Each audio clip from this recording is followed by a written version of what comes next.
Take a look at this chart tracking technology adoption. That long, gradual curve represents the internet. It took 15 years to reach 1 billion users. But this near vertical spike right next to it, that's artificial intelligence hitting the same milestone in just 24 months. Because of that adoption rate, United Nations Secretary General Antonio Guterres has warned that we are currently running an experiment on our own societies, entirely without a plan and without the public's consent.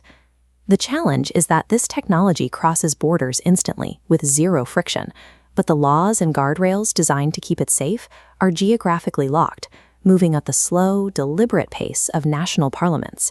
This mismatch in speed leaves governments constantly playing catch-up. Instead of actively shaping the technology's trajectory, they are forced into a defensive crouch, reacting to a future that has already arrived. When every nation tries to catch up on its own, you end up with global fragmentation. The European Union sets strict, legally binding definitions. The United States relies on voluntary corporate standards, and much of the global South is left out of the conversation entirely. This diagram illustrates how that fractured map creates a dangerous loophole known as regulatory arbitrage.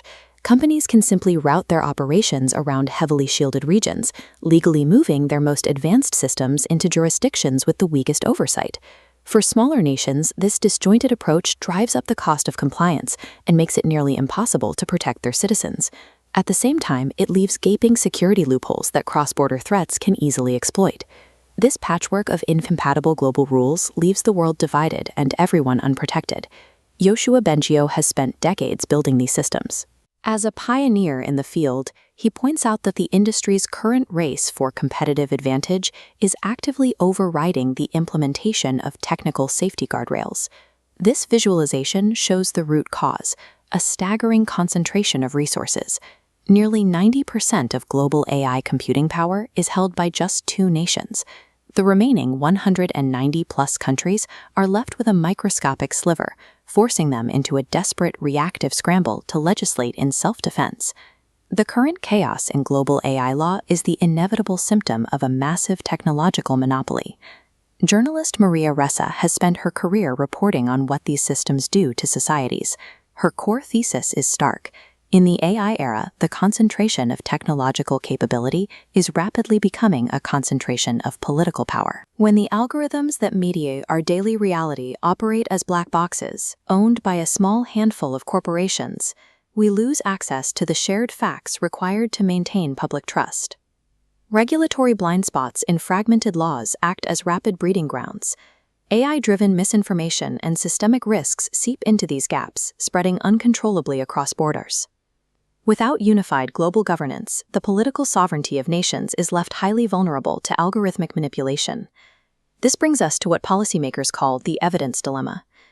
The international community cannot draft unified, interoperable laws if every country is operating on completely conflicting definitions of science, risk, and safety. To solve this, the United Nations convened an independent scientific panel. Their mandate is to provide all 193 member states with a single, uncompromised baseline of evidence, ensuring that nations no longer have to legislate in the dark. By working from this shared evidence, countries can finally standardize their definitions of risk. That baseline alignment is what begins to close the dangerous loopholes created by fragmented laws. Objective, rigorous science is the only bridge capable of spanning the gap between vastly different national borders and political ideologies. The Secretary General has called for an immediate shift away from this broken patchwork system. The goal is an era of interoperable guardrails where safety travels seamlessly with the technology itself. But the window of opportunity is closing quickly. If international cooperation stalls now, the current concentration of power will permanently set, stripping humanity of its agency to direct these systems. We must actively choose to build and govern an ecosystem that operates by humanity, with humanity, and for all humanity. AI governance has evolved into the most urgent test of global cooperation in modern history.